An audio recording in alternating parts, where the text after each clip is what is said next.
Inauguramos nuestro espacio Diálogos de Proximidad con un invitado de excepción, el presidente de Asedas, don Antonio Garrigues Walker. Le agradecemos mucho la deferencia de permitir que inauguremos este nuevo espacio con una entrevista tan relevante. Esperamos estar a la altura del personaje y que sea la primera de muchas entrevistas interesantes. Don Antonio, ¿cómo estás? Encantado de estar aquí y seguro que estaré a la altura que tú me pides, pero lo vamos a intentar. Antonio, ¿tú cómo te defines? Tú eres un gran español que pertenece a la generación de la transición y que ha contribuido mucho a la modernización de nuestro país, a la apertura al exterior. Pero ¿tú cómo te defines? ¿Tú eres un jurista, eres un intelectual? ¿Tú cómo te ves? Yo he llegado ya a los 88 años y a los 88 años uno mira para atrás y se da cuenta de que en la vida ha hecho una cantidad de cosas distintas, realmente tremendas, ¿no? Y que por tanto autodefinirse es muy complicado. Fundamentalmente soy un abogado, eso está claro. Y desde el punto de vista ideológico siempre he pensado que soy un liberal. Pero una cosa es pensar que uno es liberal y otro es serlo de verdad, ¿no? Y ser liberal es un tema complicado porque yo siempre digo que el problema del liberalismo es que no puedes ser liberal en unas cosas y no en otras. O eres liberal en todo o realmente no eres liberal, ¿no? Hay gente que dice, yo soy liberal porque creo en la economía de mercado. No, eso no basta. Hay que ser liberal en lo cultural y otras cosas, ¿no? Esa es más o menos mi posición ideológica. Muy bien. ¿Cuántos acontecimientos en una perspectiva como la tuya, que además tan activa y tan militante desde el punto de vista intelectual hoy? Tú has vivido grandes transformaciones. Para ti, ¿cuáles son las más relevantes de estos últimos años, pensando sobre todo en nuestro país? Para mí las transformaciones más importantes que he vivido han sido, por sentado, el proceso democrático, la iniciación del proceso democrático y la consolidación del proceso democrático, sin duda de ningún tipo. Y la segunda transformación a la que hay que darle la importancia que tiene es cómo ha ido aumentando el protagonismo de la mujer en todos los aspectos, es decir, tanto en la vida democrática como en la vida cultural, como en la vida social. El protagonismo de la mujer en España es un dato que de vez en cuando olvidamos, pero comparado, por ejemplo, con el resto de los países europeos, yo creo que en España la mujer española se ha merecido ese protagonismo mucho más que las demás. Han luchado y lo han hecho admirablemente bien. Una de tus últimas obras, Manual para vivir en la era de la incertidumbre, te adelantas a tiempos tan inciertos como los que estamos viviendo en estos momentos. Lo haces con una serenidad que nos ayuda mucho a todos a afrontar tiempos de cambio tan grandes. Tenemos quizá la sensación de que estamos en un momento de transformación único, que todo va a cambiar y que todo es diferente. ¿Es así? ¿O con la perspectiva tú crees que es un cambio más? Mirando para atrás ha habido todo tipo de cambios. Yo me acuerdo cuando empezaba la vida, pues que realmente el papel de la mujer era nulo, la calidad democrática era muy pobre, ¿no? Y lo que hemos ido viviendo es, en efecto, un enriquecimiento de la calidad democrática, lo cual implica que se ha aumentado la capacidad crítica del ciudadano, ¿no? Que esa es realmente la calidad democrática, ¿no? Y ese aspecto es significativo e importante, ¿no? Por otra parte, yo creo que España eso lo ha hecho muy bien, es decir, que el proceso de transformación de una dictadura a la democracia ha sido realmente un ejemplo que en efecto se reconoce en todo el mundo y todo el mundo pone la transición democrática española como un ejemplo a seguir realmente, y por lo tanto pues tenemos y debemos estar orgullosos de que hemos sido una nación que se ha modernizado en todos los aspectos, insisto, no solamente en los políticos, también en los culturales, de una manera muy importante. Una cosa que nos ayuda mucho a los que tenemos la suerte de tratar contigo es esa apelación constante al optimismo que haces, a la necesidad de ser optimista.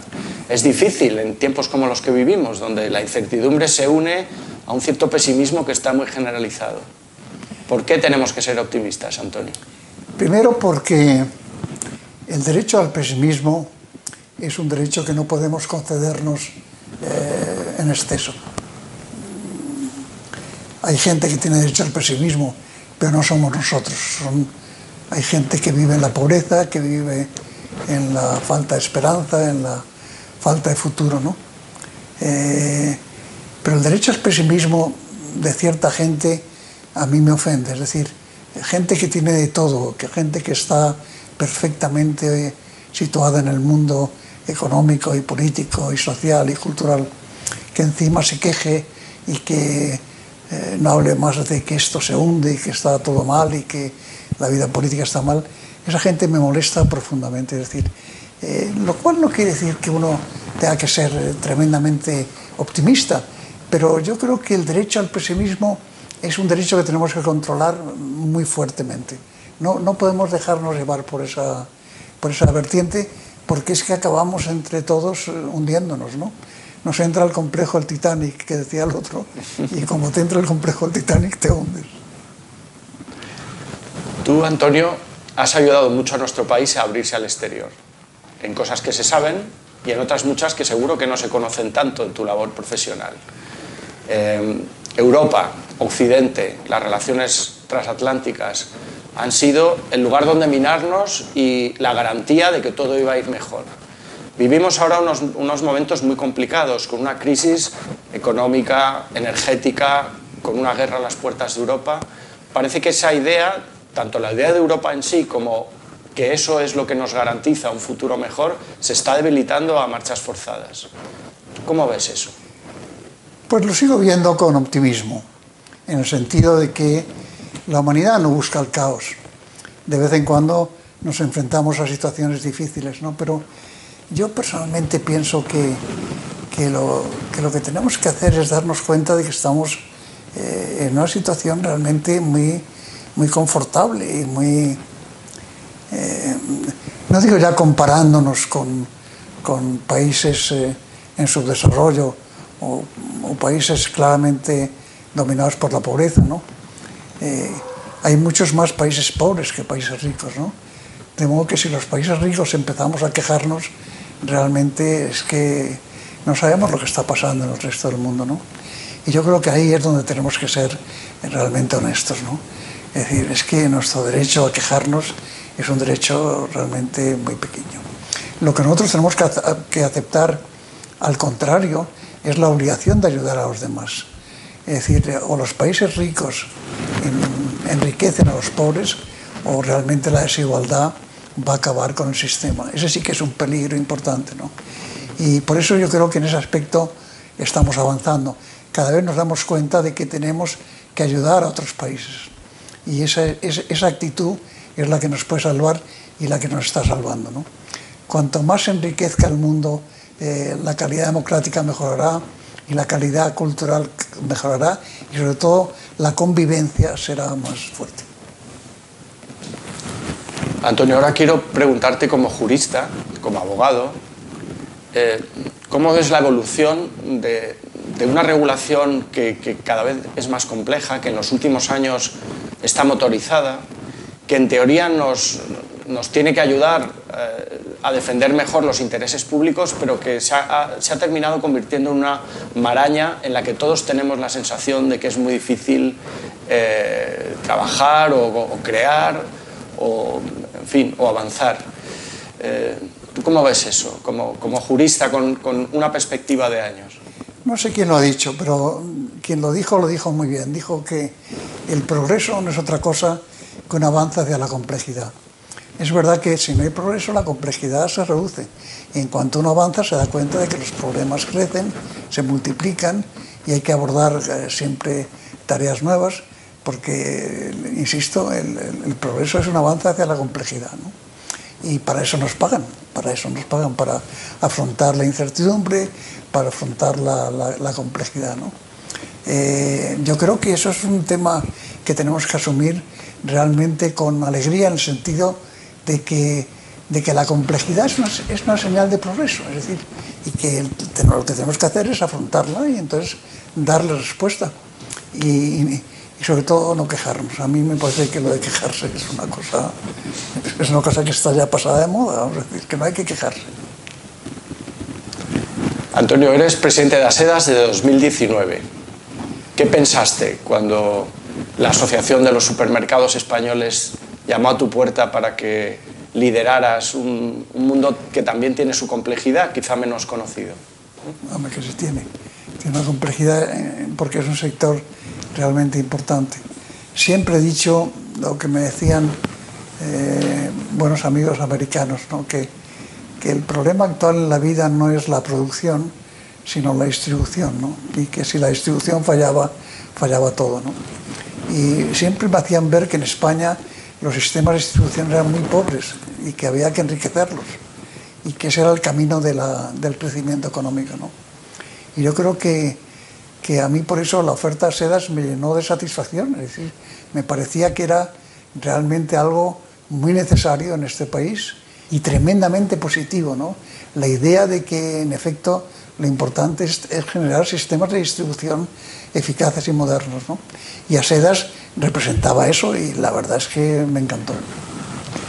Tú estás ayudando mucho a Asedas y a nuestro sector a que sea mejor percibido por la sociedad. Tu imagen, tu forma de transmitir esos valores. ¿Qué valores de los que ves en nuestro sector, identificas en los empresarios a los que ya conoces, crees que tenemos que promover más o que sean más conocidos?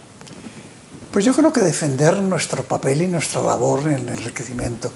Y yo creo que Asedas en ese aspecto es que la ciudadanía no se puede esperar que nos conozca todo el mundo y que la gente valore y que sepa exactamente lo que hacemos, etc. Pero yo creo que la gente no es tonta y entiende que Asedas está cumpliendo para ellos un papel muy positivo.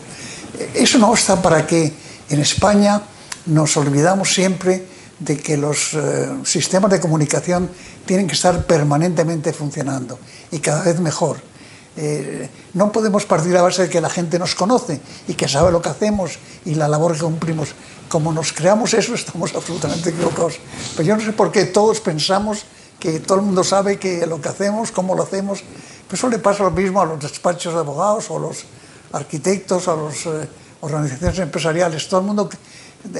Dar por sentado que te conocen es malísimo.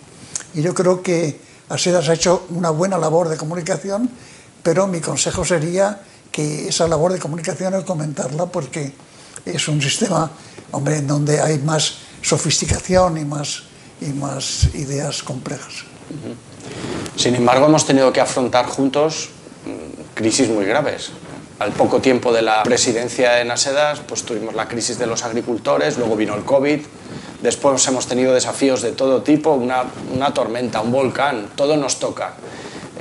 Tenemos la sensación de estar sirviendo a la sociedad, pero a menudo pues que quizá no lo percibe la sociedad de una forma directa o no lo ha reconocido después, aunque sí lo hizo al principio. Sin quejarnos y siendo optimistas, ¿qué crees que deberíamos reivindicar? Piensa en un mensaje también para el sector, para los trabajadores. Bueno, como tú no me oyes, pues resaltar tu labor. Tú eres un ejecutivo realmente que no para un minuto y que se da cuenta de que hay que estar continuamente comunicando ese tipo de... Yo creo que en ese aspecto estamos ya equiparándonos a los demás países europeos. No digo que seamos ni mucho mejores, pero tampoco creo que seamos mucho peores. Somos un país que en ese aspecto se ha modernizado muy bien. Porque se ha modernizado todo, insisto, se ha modernizado el papel de la mujer, se ha modernizado la relación cultural, se han modernizado los medios de comunicación. Obviamente ya cumplen un papel mucho más crítico y mucho más positivo, ¿no? De modo que en ese aspecto yo creo que no tenemos queja y lo que tenemos que hacer es ayudar a que eso mejore. Pues muchas gracias, Antonio. Ha sido un placer. Un auténtico privilegio.